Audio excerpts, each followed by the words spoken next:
Now we're looking at a problem where we're given the y-intercept and 1 point. You'll find that these are basically solving a simplified form of a 2-point problem. Simplified because we're already given the y-intercept, so all we really need to solve for is the slope.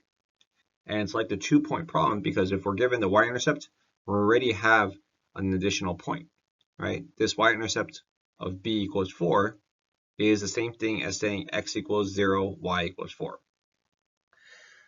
So if I want to solve for a slope, I typically will choose the y-intercept to be my 0.1, just so that I can have x1 to be my 0 value, right? If I look at my equation for my slope, rise over run, I see if I have x1 equals 0, in the denominator here, x2 minus x1 is just going to be x2.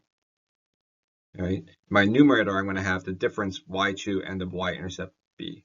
So in this case, 1/2 is my slope. And I'm done. Plug in 1/2 for m. I was given in the beginning of the problem that y-intercept b is equal to 4, so I plug that in. And so my linear equation is 1/2 x plus 4.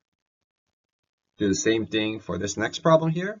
Give that a try. I have a y-intercept of b equals 1 and a 0.2 of -3, 4.